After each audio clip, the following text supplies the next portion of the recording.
오늘도 주님이 주시는 은혜와 사랑으로 충만하게 되시는 시간들이 되시기를 간절히 바랍니다. 예수님은 이 땅에 오셔서 사람들에게 많은 것들을 가르쳐 주셨습니다.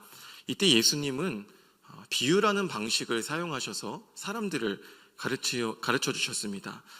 혹시 여기 계신 분들 중에 천국에 다녀오신 분들 계십니까? 천국에 한번 가보신 분 계십니까? 네, 이 교회라는 특성 때문에 간혹 한두 분 정도 천국을 갔다 오신 분들이 계셔서 걱정을 조금 했는데 다행히도 아무도 안 갔다 오신 것 같습니다. 우리는 아직 천국에 가보지 못했기 때문에 그곳이 어떤 곳인지를 알 수가 없습니다. 성경 곳곳에서 이 천국에 대해서 말씀은 하지만 마치 장님이 코끼리를 만지는 것과 같이 우리에게는 깊이 와닿지 못합니다. 예를 들어서 우리가 갑자기 지금을 살다가 한 몇백 년 전의 과거로 돌아가게 됐다고 생각을 해봅시다. 그러면 그 시대의 사람들에게 우리가 살던 이 현 시대를 어떻게 설명을 하겠습니까? 그 사람들한테 핸드폰이 있다 그러면 알겠습니까? 비행기가 날아다닌다 그러면 알겠습니까? 뭐라고 설명해야 될까요? 사람들이 이상한 네모난 기계를 갖고 다니는데 거기서 말을 하면 사람들이 말하기도 하고 그 안에 사람이 나와서 움직이기도 하고 그림이 나오기도 한다. 마차와 같은 쇳덩어리가 있는데 말이 이끌지도 않는데 말보다 더 빠르게 달려간다. 하늘에는 아주 거대한 새와 같은 것이 날아다니는데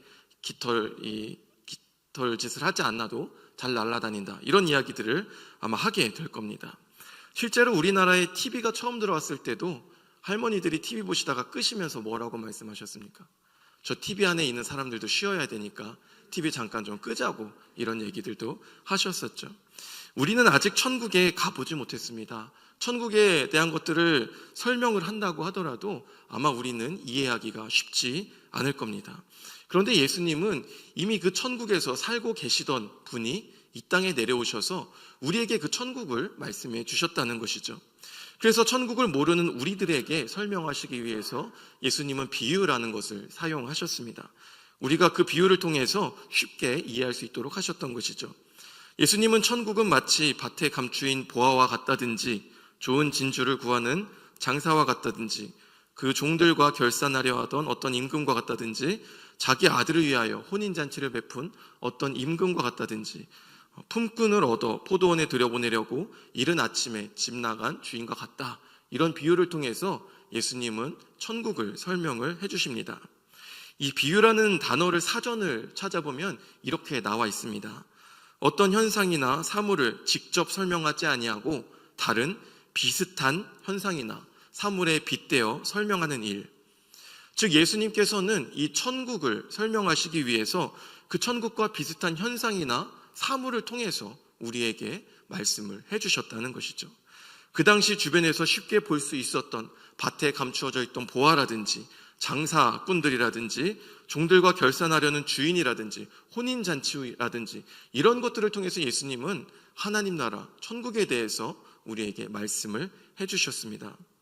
오늘 본문에서도 예수님은 이런 비유로 우리들, 예수님과 우리 그리고 그 사이의 관계에 대해서 말씀을 하십니다.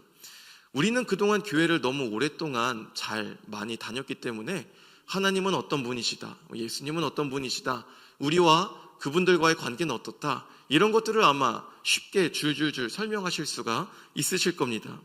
그런데 만약에 태어나서 교회를 잘 다녀보지 않은 하나님과 예수님을 모르는 사람들에게 이런 관계들을 설명하려고 한다면 뭐라고 설명을 해야 할까요? 예수님은 오늘 말씀에서 비유로 자신을 이렇게 말씀을 하십니다.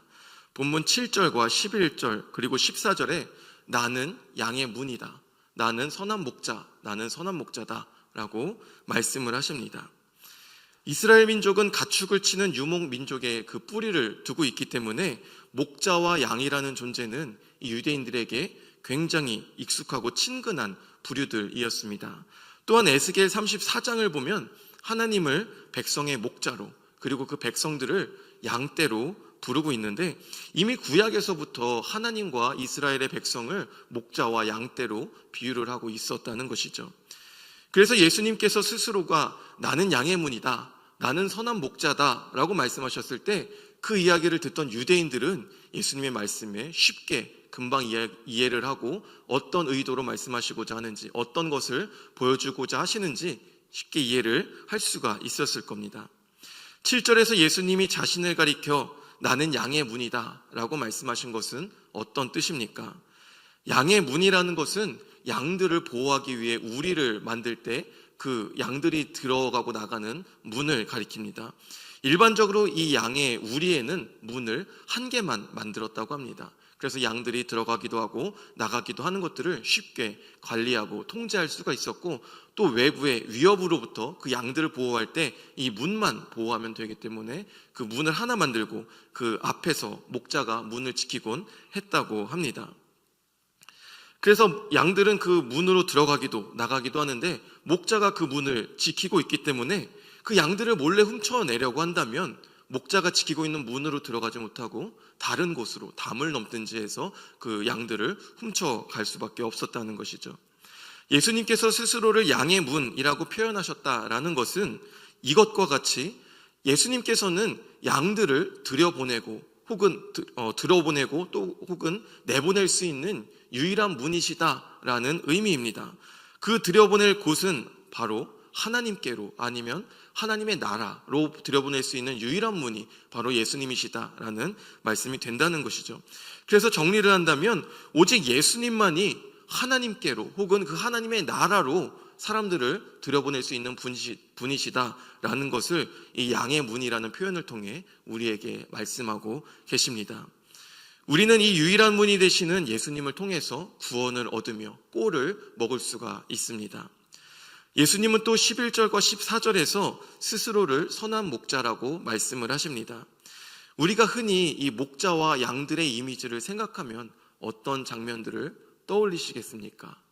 양들이 넓은 풀밭에 있는 아주 아름다운 동산에 푸른 풀들이 많이 돋아있고, 양들은 떼를 지어서 여기저기서 풀을 뜯고 있고, 이 목자는 커다란 지팡이를 하나 들고 이 큰 바위에 걸터 앉아서 양들을 이렇게 지그시 사랑의 눈으로 살펴보거나 그 양들을 끌어안고 있는 이런 아주 평화로운 모습들을 우리가 쉽게 떠올리곤 할 겁니다. 그런데 오늘 본문에서 말씀하는 예수님께서 목자로서 말씀하시는 그 장면은 이런 평화로운 장면과는 반대되는 모습을 보여줍니다. 예수님은 양들을 위해서 목숨을 버리는 목자, 이리가 양들을 뺏으러 올 때 맞서 싸우는데 생명을 바쳐서 양을 지키는 목자에 대해서 말씀을 하십니다. 예수님은 목자라고 말씀을 하실 때 우리가 흔히 생각하는 것처럼 이런 평화롭고 아름다운, 보기에 너무 좋은 그런 양들의 이미지를, 목자의 이미지를 설명하실 수도 있으실 텐데, 왜 예수님께서는 오늘 본문의 말씀처럼 무서운, 무시무시한, 싸워서 이겨야 되는, 목숨을 바쳐야 되는, 맹수들과 싸워야 되는 이런 목자의 이미지를 말씀하셨던 것일까요? 그 이유는 아마도 목자의 삶, 그리고 우리 그리스도인들의 삶들이 마치 매일의 전쟁과도 같은 삶을 살아야 하기 때문입니다. 호시탐탐 양을 잡아가려고 노리고 있는 수많은 유혹들과 방해 속에서 그 양들을 지켜내야만 하는 그 목자의 모습을 보여주고 있는 겁니다. 우리가 목자와 양이라고 할 때 쉽게 떠올리는 그런 평화로운 이미지와는 다르게 사실 목자의 일상은 그것보다는 조금 더 위험하고 긴박한 상황일 때가 많습니다.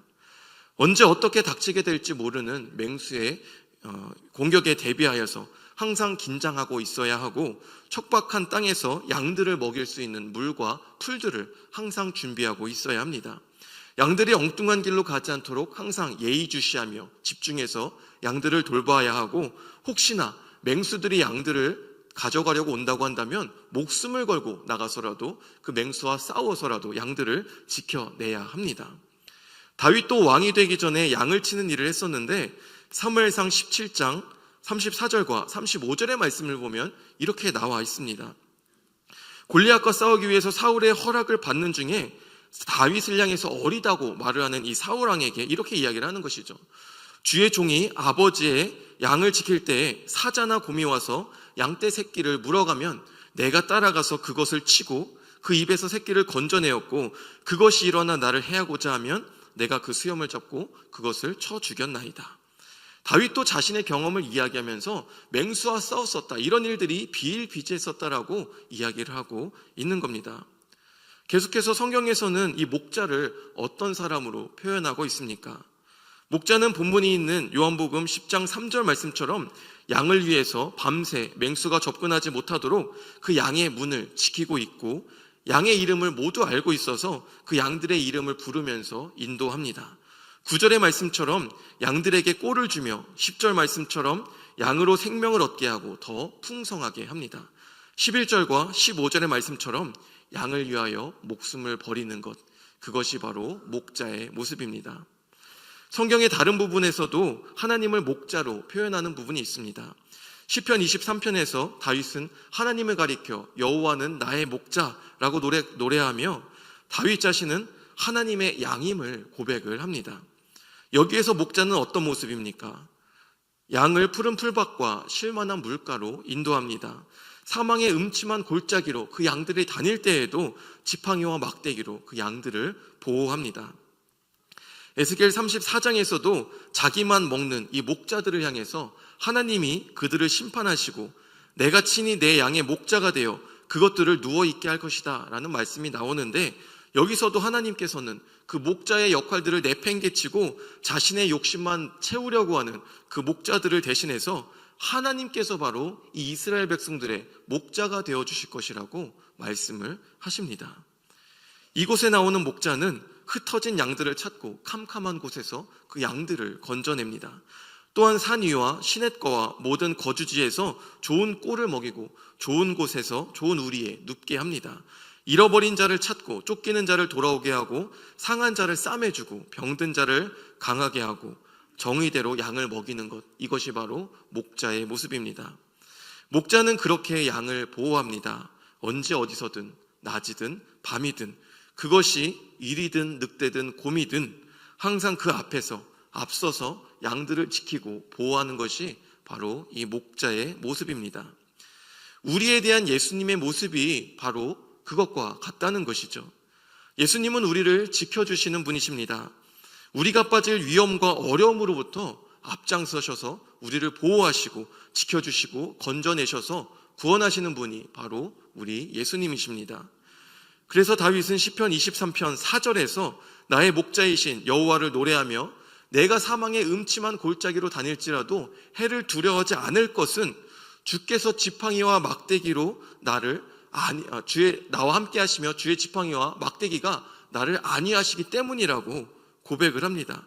아무리 내가 사망의 음침한 골짜기로 다니며 목숨이 위협을 받을 만한 그런 상황이 있을지라도 하나님께서 나와 함께 하시며 지팡이와 막대기로 나를 보호하시기 때문에 전혀 걱정하지 않고 다닐 수가 있게 된다라는 말씀이죠. 이와 같이 여호와 하나님, 우리의 주님께서는 날마다 우리를 지키시고 돌보시고 인도하십니다. 그것이 바로 목자 되신 우리 주님의 모습입니다. 우리를 지키시고 보호하시는 주님과 항상 함께하며 주님을 따르시는 우리 모두가 되시기를 간절히 바랍니다. 그렇다면 양인 우리들의 모습은 어떻습니까? 예수님께서 우리를 양의 모습으로 비유하셨다라는 이야기는 우리와 양과 공통점이 있다는 이야기겠죠. 일반적으로 양은 이런 특징이 있습니다. 사실 양은 참 많은 단점을 가진 동물들입니다. 한번 들어보시면서 우리들과 얼마나 비슷한지 생각해 보시면 좋을 것 같습니다.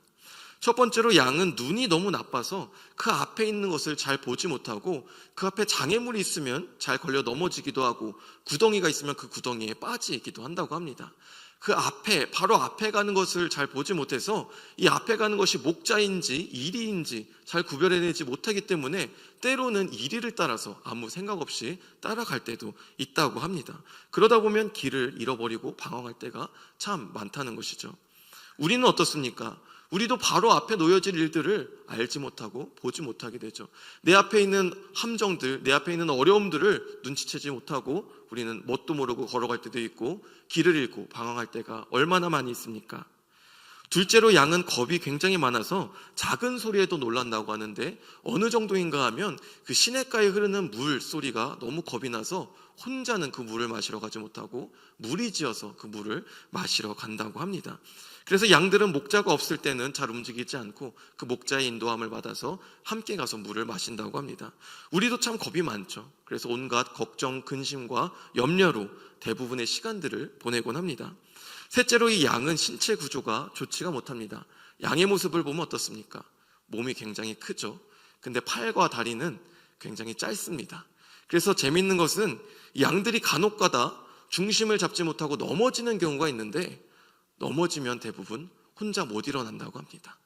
넘어져서 버둥거리다가 보면 이리가 그대로 그걸 잡아가기도 하고, 그렇게 혼자 스스로 일어나지 못하는 존재들입니다. 또 몸이 크고 다리가 짧다 보니까 어떻습니까? 굉장히 게으릅니다. 우리는 어떻습니까? 우리도 게으를 때가 많죠. 넷째로 양들은 먹을 것을 보면 잘 참지 못하고 마구 먹어대는데, 먹지 말아야 할 것까지도 먹어버린다고 합니다. 그래서 독초를 먹을 때도 있고 철사와 같은 것까지도 먹는다고 합니다. 또 배가 아무리 불러도 먹고 또 계속해서 먹는데, 그러다 보면 몸에서 가스가 차서 숨을 제대로 쉬지 못하는 상황이 오는데, 그런데도 쉬지 않고 계속해서 먹는다고 합니다. 그렇게 먹다가 죽는 경우도 있다고 합니다. 이 먹는 것은 어떻습니까? 우리와 비슷합니까? 말할 것도 없겠죠. 가장 중요한 다섯째 단점은 뭐냐면, 양은 스스로를 보호할 수 있는 것이 한 가지도 없다는 겁니다. 대부분의 생물들은 자신을 보호할 수 있는 수단이 한 가지씩은 있습니다. 이 작은 개미조차도 깨물면 아프고, 어떤 동물들은 독을 갖기도 했고, 어떤 생물들은 침을 갖기도 했습니다. 또 이런 공격할 수 있는 수단이 없더라도 최소한 자신을 그 자연에 숨길 수 있는 보호색은 가지고 있기 때문에 그 적으로부터 자신을 보호할 수가 있습니다. 그런데 양은 이런 것들을 전혀 갖지 못했습니다. 그래서 자신을 보호할 수가 없다는 것이죠.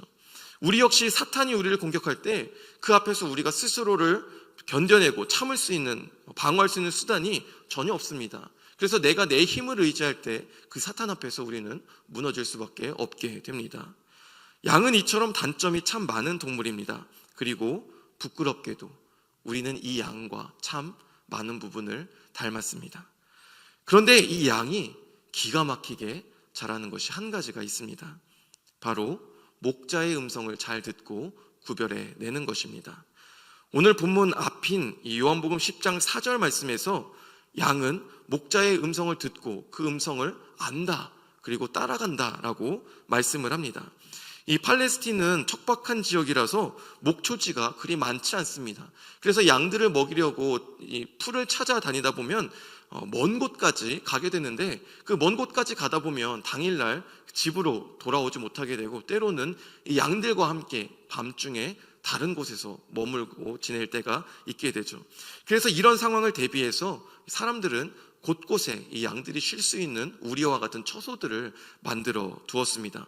그래서 밤이 되면 그 양들을 우리 안으로 집어넣어서 또 목자가 그 문을 지키고 보호하면서 밤을 지새우게 되는 것이죠. 그런데 이렇게 여러 처소들이 있고 여러 목자들이 양을 데리고 돌아다니다 보면 어떤 처소에서는 수많은 무리들이, 여러 무리들이 섞여서 잠을 자게 된다고 합니다. 이제 아침이 되면 자신의 양들을 불러서 새롭게 길을 떠나야 되죠. 그런데 자신의 양을 찾아내서, 그 수많은 무리들 중에 자신의 양을 골라내서 찾아낸다는 것이 쉽겠습니까?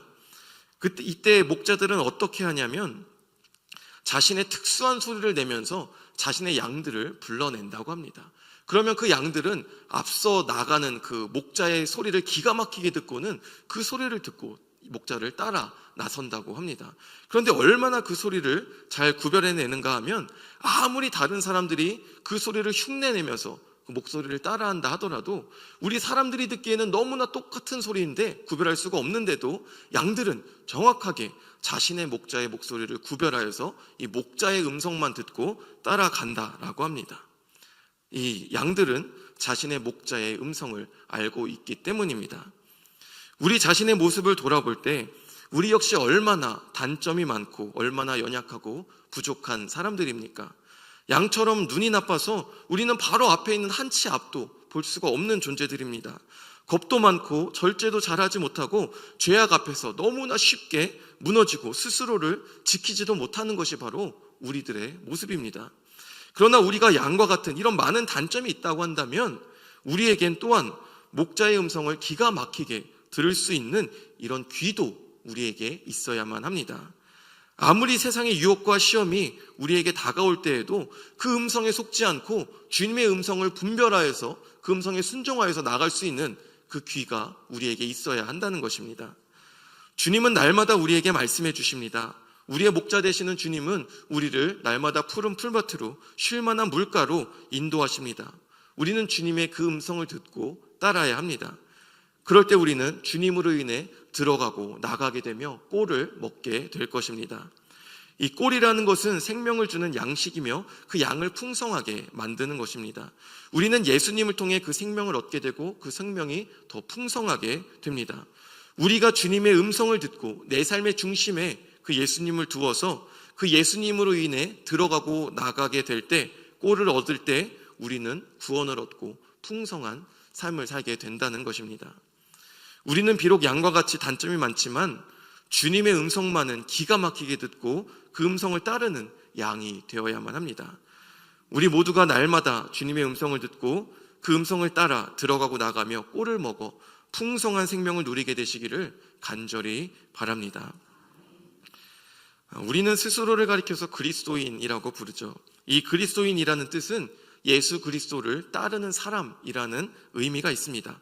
즉 우리는 스스로를 나는 예수 그리스도를 따르는 사람이다 라고 표현을 하는 것이죠. 예수님도 자신을 따르는 이들을 향해서 이렇게 말씀을 하십니다. 요한복음 14장 12절에 이렇게 말씀합니다. 내가 진실로 진실로 너희에게 이르노니 나를 믿는 자는 내가 하는 일을 그도 할 것이요 또한 그보다 큰 일도 하리니. 아멘.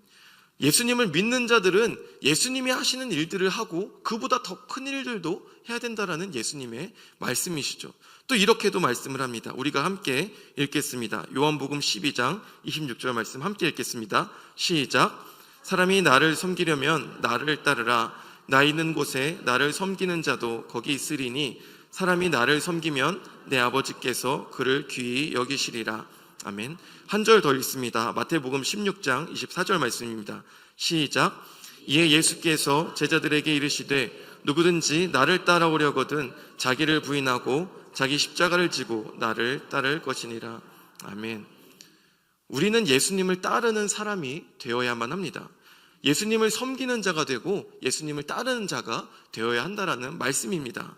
나를 부인하고 십자가를 지고 예수님을 따르는 삶, 그것이 바로 그리스도인 된 우리의 삶의 모습입니다.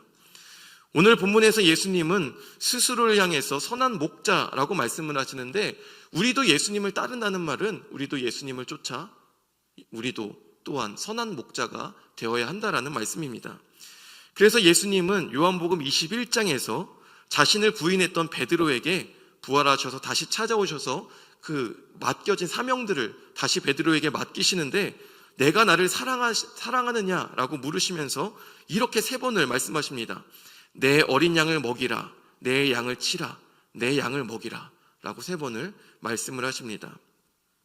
목자 되신 예수님께서 자신을 부인했던 그 베드로를 다시 사명을 주어 세우면서 마치 목자처럼 내 양을 먹이라, 내 양을 치라, 내 양을 먹이라라고 3번이나 말씀하셨다는 겁니다.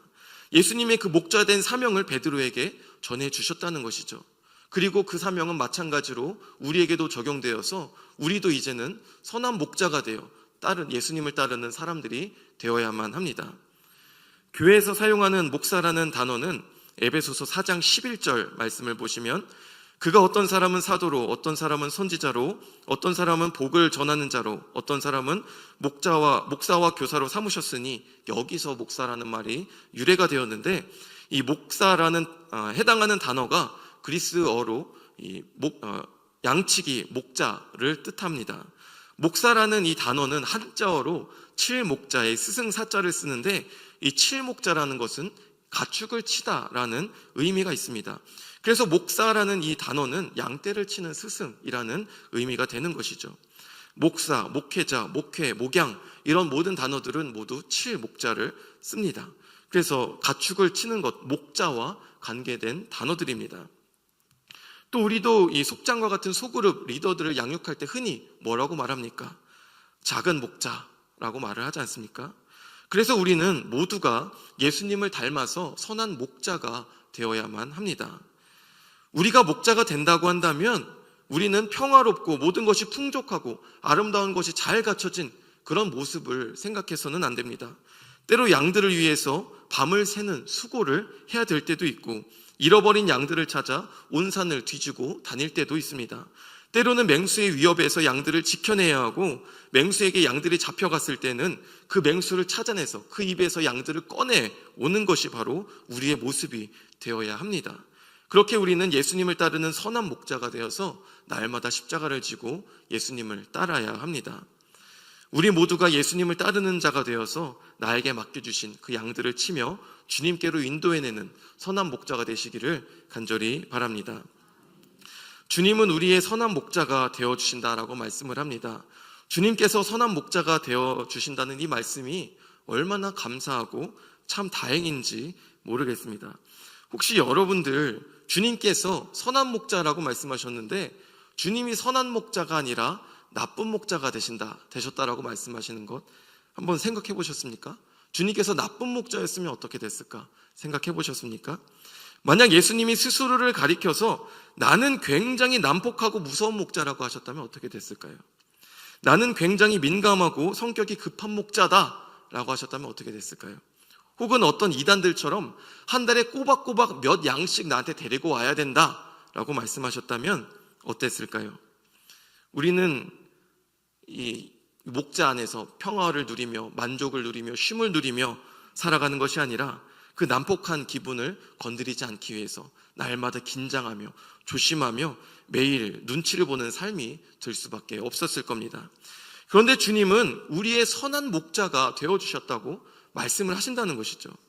여기서 선하다라는 단어는 도덕적으로 선하다, 착하다 이런 의미일 뿐만 아니라 더 넓은 의미로 칭찬할 만하다라는 의미이고, 이것이 더 확장되어서 모든 면에서 흠잡을 것이 없다라는 의미가 됩니다.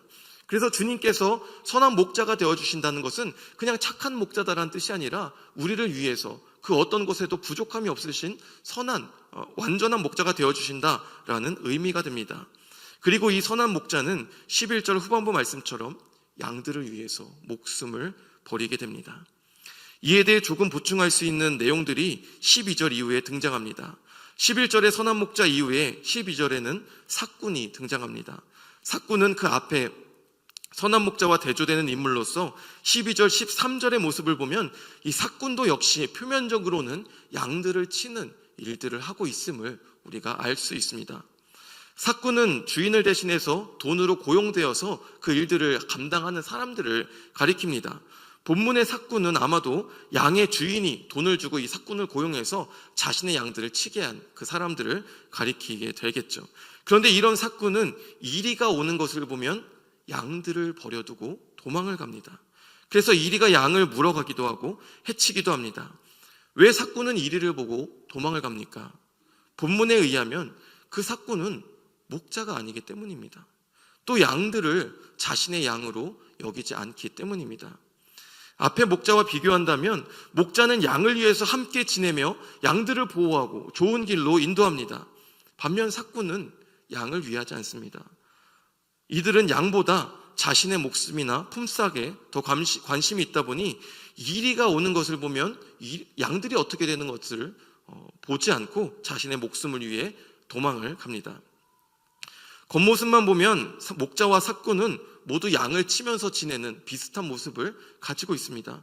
그러나 이리가 오는 순간 품삯에만 관심 있는 이 삭군은 양을 버려두고 도망갑니다.